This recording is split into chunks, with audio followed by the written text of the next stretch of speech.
हो गए। चलो भाई, आज अपन मुगल वंश को आगे बढ़ाएंगे। अपन बाबर पढ़ चुके हैं, हुमायूं पढ़ चुके हैं, और हुमायूं के शासनकाल के समय ही शेर शाह का शासनकाल अपन पढ़ेंगे। शेर शाह, शेर शाह, ध्यान रखना क्या पढ़ेंगे? शेर शाह। शेर शाह का शासनकाल है 1540 से 1545 तक। भाई साहब का शासनकाल है 1540 से 1545 तक। मजेदार चीज ये है कि शेर शाह के जन्म को क्लियर नहीं कर पाए, अलग अलग व्यक्ति ने अलग अलग बताया है, ध्यान रखना।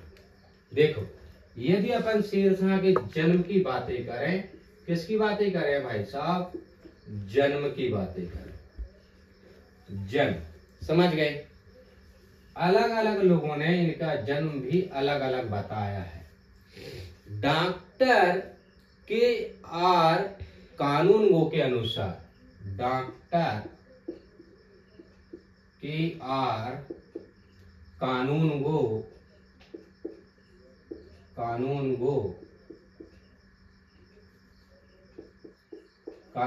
के अनुसार कौन के अनुसार भाई? Doctor KR. कानूनगो के अनुसार हरियाणा प्रांत के नारनौल में, हरियाणा प्रांत के नारनौल, भाई साहब हरियाणा प्रांत के नारनौल, महेंद्रगढ़ में पड़ता है ये। महेंद्रगढ़, ध्यान रखना। नारनौल में भाई साहब शेर शाह का जन्म हुआ, कहा जाता है शेर शाह का जन्म हुआ। और कहा जाता है इब्राहिम के पुत्र हसन के घर, इब्राहिम के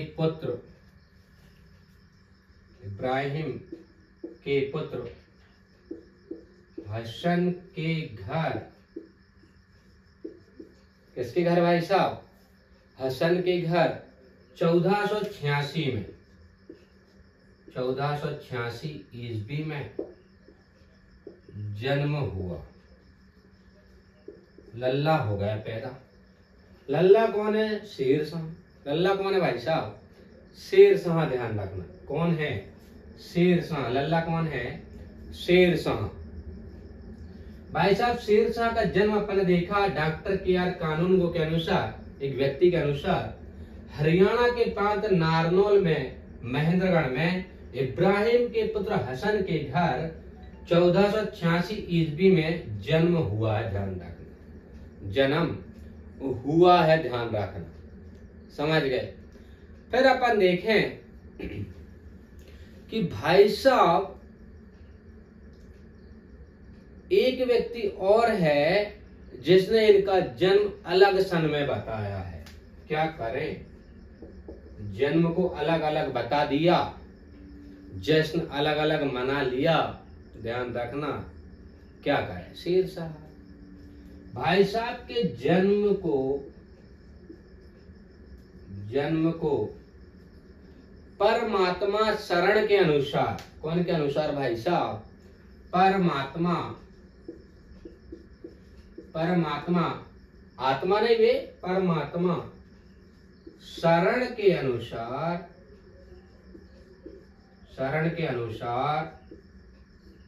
भाई साहब ने 1472 सन ईस्वी में बताया। 1472 ईस्वी में जन्म बताया। देखो, आदमी एक ही है शेर शाह, ध्यान रखना, बट जन्म दो व्यक्ति ने अलग अलग बता दिया भाई साहब का। क्या करें? समझेंगे। Doctor KR. कानूनगो के अनुसार हरियाणा प्रांत नारनौल महेंद्रगढ़ में इब्राहिम के पुत्र हसन के घर 1486 ईस्वी में शेर शाह का जन्म हो गया। ध्यान रखना, लल्ला का जन्म हो गया। लल्ला मचाए हल्ला। बट ध्यान रखना, जन्म परमात्मा शरण के अनुसार 1472 ईस्वी में हो गया। कौन ने बताया? परमात्मा शरण के अनुसार। कौन के अनुसार? परमात्मा शरण के अनुसार। यदि इनकी बातें करें, यहां पर इनके पिता देखें, शेर शाह के यदि पिता देखें अपन, कौन देखें भाई साहब? पिता, समझ गए? तो पिता है इनके मियां हसन खान सुर। मियां हसन खान सुर। ध्यान रखना, मियां हसन खान सर इनके पिता का नाम है। ध्यान रखना, इन्हें शॉर्ट में हसन खां भी बोलते हैं। शॉर्ट में हसन खां भी बोलते हैं। क्या बोलते हैं? हसन खां भी बोलते हैं इन्हें शॉर्ट में। ध्यान रखना, समझ गए? शॉर्ट मतलब घरेलू नाम। अब बातें करें यहाँ पर यदि अपन घराना की, ये कौन से घराना से है ये? यदि यहां पर अपन बातें करें घराना, यदि शेर शाह का अपन घराना देखें, शेर शाह का घराना देखें अपन, तो सूरी वंश से रिलेटेड है। किससे भाई साहब? सूरी वंश से। सूरी वंश से संबंधित है ये। ध्यान रखना, कौन से वंश से? सूरी वंश। भाई साहब का जन्म दो दो व्यक्ति ने बता दिया, है ना? बहुत कलाकारी की बात है ये, बहुत सोच समझ की बात है कि अलग अलग व्यक्ति ने उसका जन्म बता दिया। पिता है इसके हसन खां, हसमुख थे। ध्यान रखना, हसन खां। घराना इनका सूरी वंश है। घराना क्या है भाई साहब? सूरी वंश। यदि धर्म की बातें करें, यहाँ पर कौन से धर्म है? यदि अपन धर्म की बातें करें तो धर्म है इसका इस्लाम। धर्म कौन सा है भाई साहब? इस्लाम धर्म। धर्म कौन सा है? इस्लाम धर्म है इनका। समझ गए? आगे चलें अपन। इस्लाम धर्म, चलिए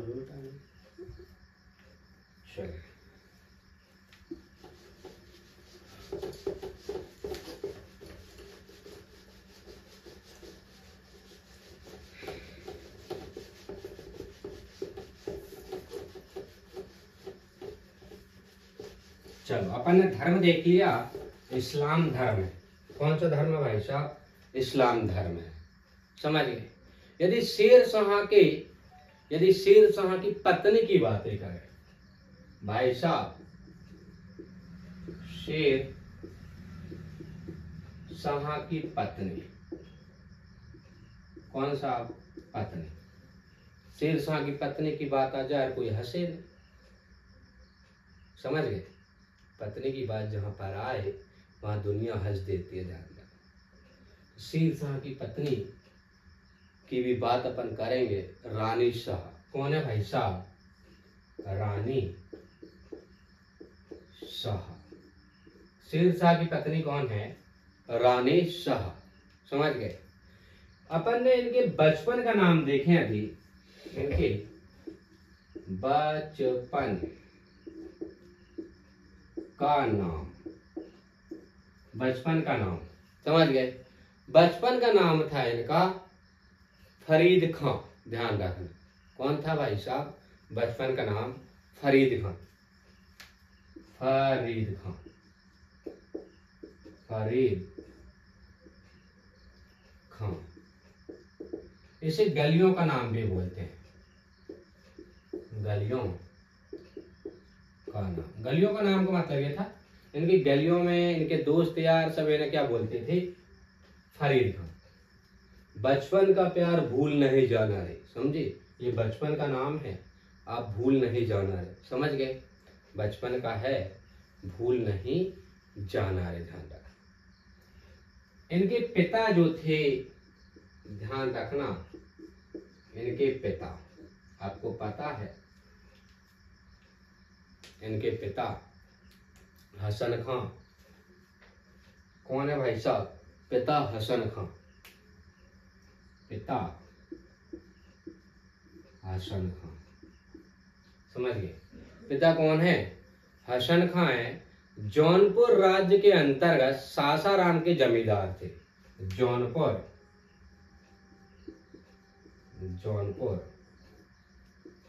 राज्य के अंतर्गत सासाराम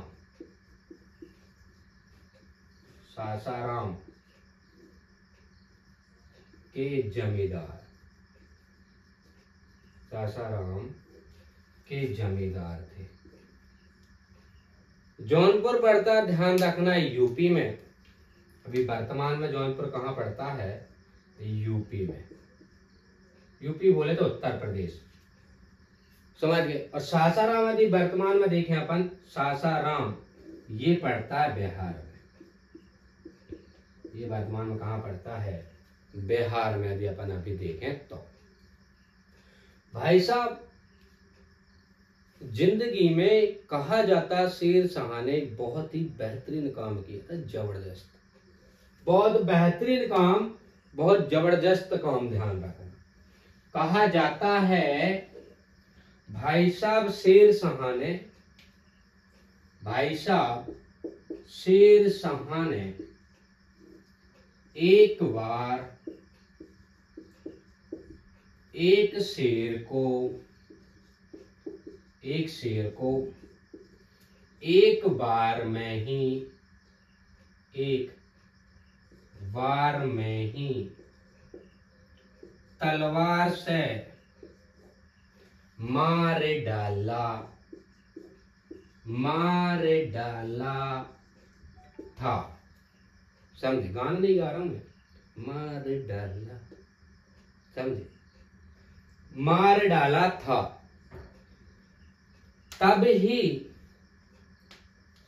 ध्यान रखना, तब ही इस टैलेंट को देखकर, इस क्वालिटी को देखकर, समझे, इस बहादुरी को देखकर भाई साहब को, शेर शाह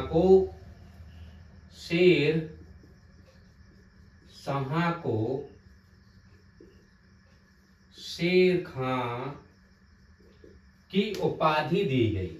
उपाधि दी गई, ध्यान रखना, क्या दी गई? उपाधि दी गई। यहां तक देखना, आ रहा नीचे, उपाधि दी गई, ध्यान रखना। और ये उपाधि दी थी मोहम्मद बहार खां लोहानी ने। मैं लिख देता हूं यहीं पर साइड में, मोहम्मद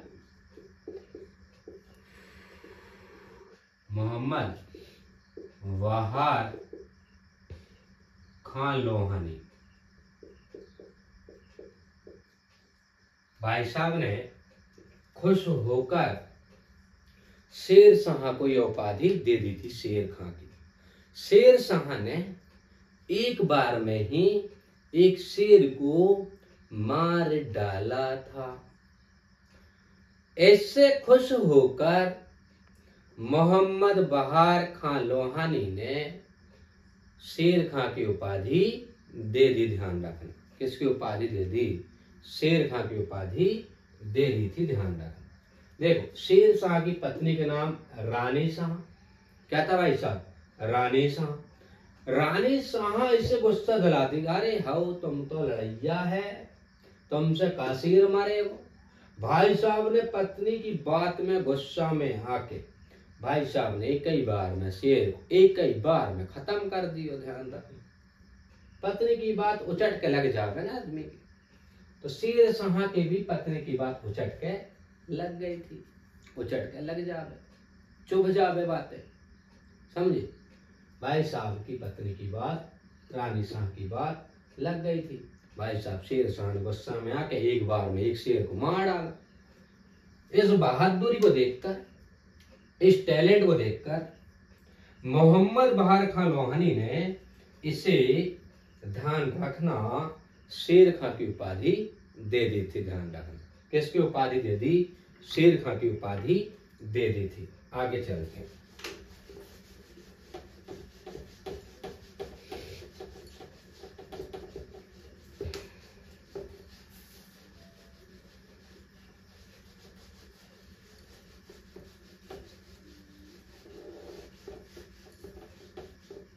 चल आगे चलते हैं। चौसा का युद्ध हुआ शेरशाह के शासनकाल में। चौसा का युद्ध, चौसा पड़ता है बिहार में। चौसा का युद्ध, गलत लिख दिया यहाँ पर। चौसा का युद्ध, कौन सा युद्ध हुआ भाई साहब? चौसा का युद्ध। चौसा का युद्ध हुआ 1539 में। 1539 में भाई साहब शेर खां और हुमायूं के बीच। कौन के बीच भाई साहब? हुमायूं के बीच। हुमायूं हार गया। हुमायूं हार गया भाई साहब, हार गया। ये जीत गया शेर खां। शेर खां बड़ा तेज था। फिर अपन देखें यहीं पर बिलग्राम कन्नौज का युद्ध। बिलग्राम व कन्नौज, ये ध्यान रखना। चौसा पड़ता बिहार में और बिलग्राम कन्नौज पड़ता यूपी में। ये युद्ध हुआ 1540 में। कब हुआ भाई साहब? 1540 में शेर खां और हुमायूं के बीच। शेर खां और हुमायूं के बीच। हुमायूं फिर हार गया, शेर खां जीत गया। और जब हुमायूं रेगुलर 2 युद्ध हार जाता है, शर्म के कारण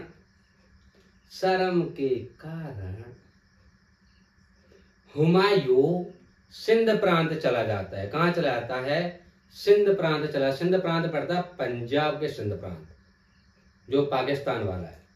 वहां पर कहा जाता है हुमायूं ने 15 वर्षों तक घुमक्कड़ों जैसी जिंदगी बिताई, टपोरी जैसी जिंदगी बिताई, छिछोरा जैसी जिंदगी बिताई, लेडीज पिटन टाइप की जिंदगी बिताई, घुमक्कड़ों जैसी जिंदगी बिताई। ध्यान रखना। पर वहां पर एक नेक काम ध्यान रखना।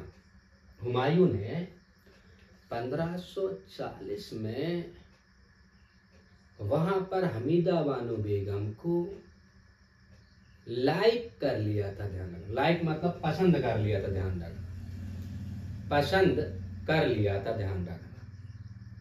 हमीदा बानो बेगम को हुमायूं पसंद आ गए और हुमायूं को हमीदा बानो बेगम पसंद आ गई। ध्यान रखना। भाई साहब ने हमीदा बानो बेगम से हुमायूं ने शादी कर ली 1541 में। और हमीदा बानो बेगम और आपके हुमायूं के बीच उत्पन्न संतान जो थी वो अकबर थी। और अपन आगे पढ़ेंगे अकबर, बड़ा ही मजा आएगा अकबर में। इधर चलते हैं अपन आगे, है ना भाई? पढ़ते हैं। अपन बातें करें शेर शाह का जो उत्तराधिकारी है उसका पुत्र इस्लाम शाह। शेर शाह का उत्तराधिकारी, शेर शाह का उत्तराधिकारी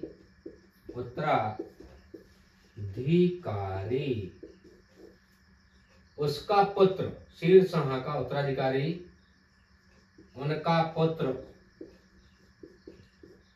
से बोलते बेटा तू ही बैठी गद्दी पे है। इस्लाम शाह पुत्र था। इस्लाम शाह पुत्र है। इस्लाम शाह गद्दी पर बैठा। उत्तराधिकारी कौन था? इस्लाम शाह। ध्यान रखना। कौन था? इस्लाम शाह। ध्यान रखना। समझ गए? एक बार क्या हुआ, शेर शाह की पत्नी ने बोला अपनी जमीन तो नपा दो तुम, अपनी जमीन तो नाप लो, कितने एकड़ है अपनी जमीन, वो आम वालों के कितने एकड़ है।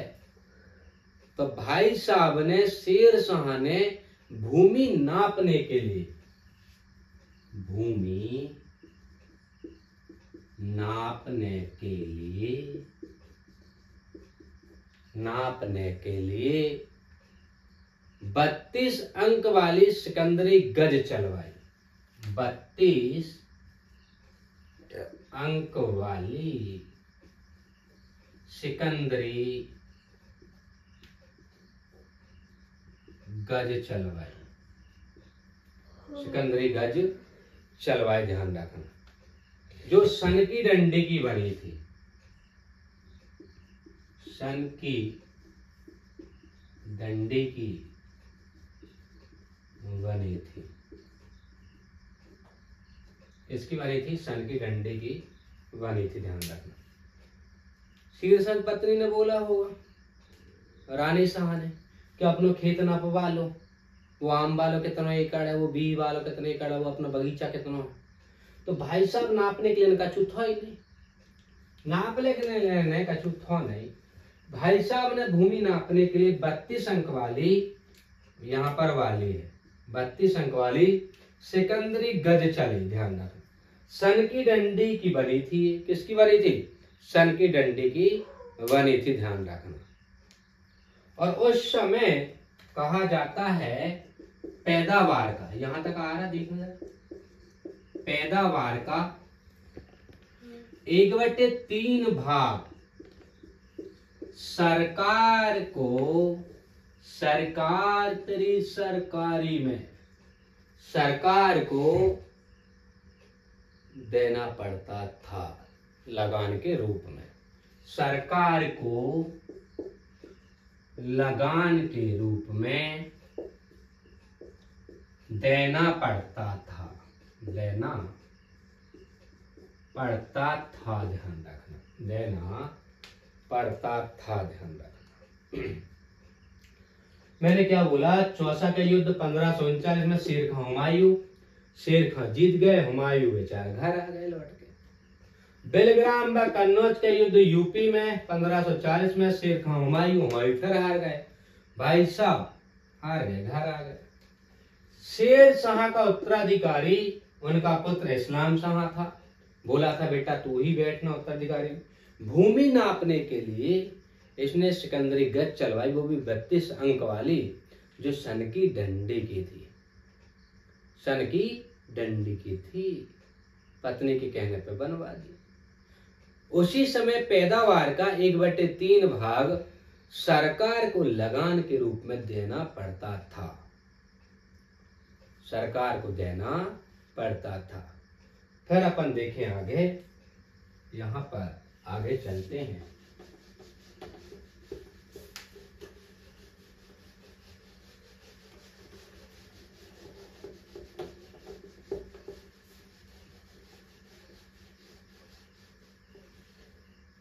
चलो फिर अपन देखें यहाँ पर कबूलियत एवं पट्टा प्रथा की शुरुआत की है शेर शाह ने।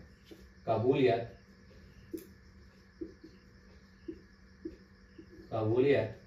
व पट्टा प्रथा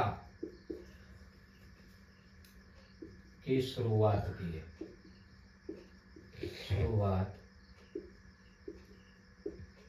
है, ध्यान रखना। कबूलियत व पट्टा प्रथा की शुरुआत की है। इसी के दरबार में, शेर शाह के दरबार में मालिक मोहम्मद जायसी रहता था।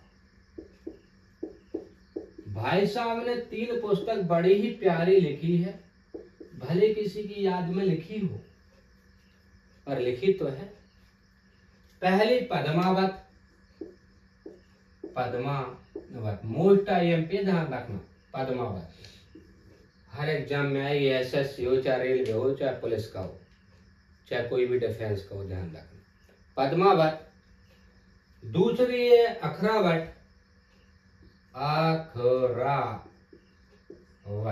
ध्यान रखना। दूसरी क्या है भाई साहब? अखरावट। पहली है पद्मावत, दूसरी अखरावट, और तीसरी है आखिरी कलाम। आखिरी कलाम, आखिरी कलाम, ये 3 पुस्तक लिख के गए भाई साहब मलिक मोहम्मद जायसी। कौन लिख के गया? मलिक मोहम्मद जायसी। पद्मावत लिखी है, अखरावट लिखी और आखिरी कलाम लिखा, ध्यान रखना। अपन बातें करें शेर शाह की मृत्यु की। अब जिसने जन्म लिया है दुनिया में उसको मरना तो तय है एक ना एक दिन। हम भी मरेंगे, आप जो पढ़ रहे हो वो भी मरेंगे, सब मरेंगे, ध्यान रखना, समझे? अच्छे से पढ़ लो। अपनी वैलिडिटी जिस दिन खत्म हो जाएगी, अपना बैलेंस जिस दिन खत्म हो जाएगा, अपन ने पट लेंगे। क्या करें, भगवान अपनी वैलिडिटी भर के भेजता है अपन को दुनिया में, अपना रिचार्ज जब तक है, जब तक अपन जिंदा रहेंगे। मृत्यु शेर शाह की मृत्यु, शेर शाह की मृत्यु, इसको मिटाना पड़ेगा। शेर शाह की मृत्यु, ध्यान रखना, कालिंजर को जीतने के समय, कालिंजर भारत में ही है ये, कालिंजर को जीतने के समय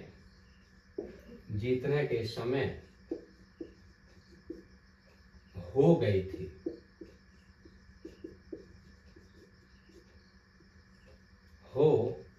ध्यान रख, 22 मई 1545 में, 22 मई 1545 में मृत्यु हुई। कहा जाता उस समय ये आग्नेयास्त्र चला रहा था, उक्का नाम, उक्का जो था आग्नेयास्त्र उक्का, वो चला रहा था। अब अपन बातें करें, उस समय कालिंजर का शासक,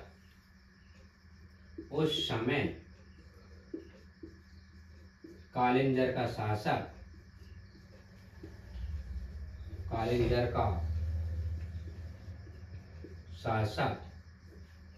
कीरत सिंह था। कौन था भाई साहब? कीरत सिंह था।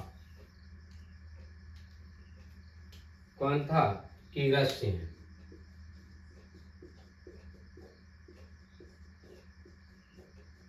कौन था भाई साहब? कीरत सिंह। उस समय कालिंजर का शासक कीरत सिंह था। शेर शाह के समय सिक्के भी चले। शेर शाह के समय चलने वाले सिक्के, कहा जाता है बहुत सिक्के चले इस समय। वो सिक्के थे अधोला, धोला, ठीक है, अधोला, धोला, अधोला, पावला, पावला, ध्यान रखना। इसके बाद दमड़ी, दमड़ी है ना भाई। इसका जीतल, जीतल, ये सिक्के थे उस समय। ग्रैंड ट्रंक रोड की मरम्मत करवाई है, ध्यान रखना, शेर शाह ने। इसको मिटाता हूं फिर आगे चलते।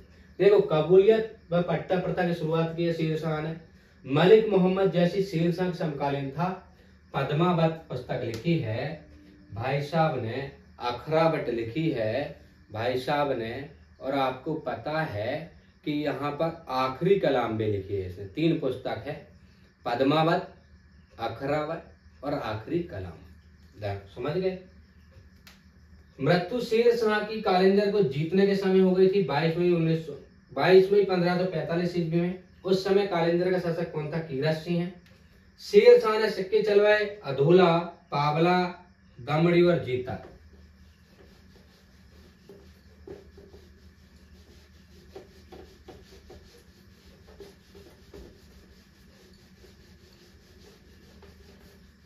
चल आ गया हो। भाई साहब ने ग्रैंड ट्रंक रोड की मरम्मत करवाई। ग्रैंड ट्रंक रोड की, टक टका टक टक, ग्रैंड, ग्रैंड मतलब अच्छा, और टक टका टक टक, एकदम टकाटक रोड की मरम्मत करवाई। क्या करवाई? और कई लोगों ने कहा है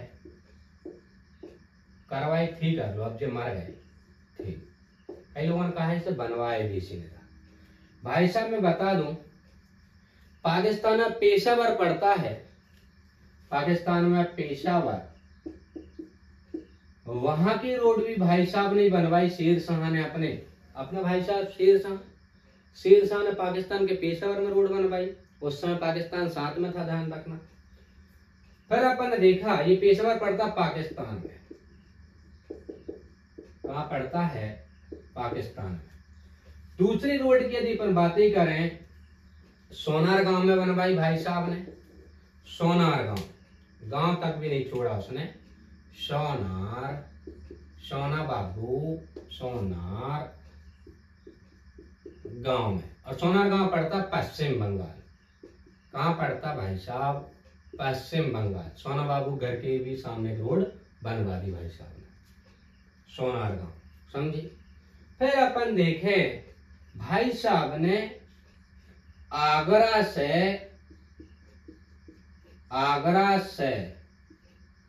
ध्यान रखना बरहानपुर, बरहानपुर के बाद देखना ये आता है एमपी में बरहानपुर। समझी? ये आता है एमपी में और ये आता है आगरा यूपी में।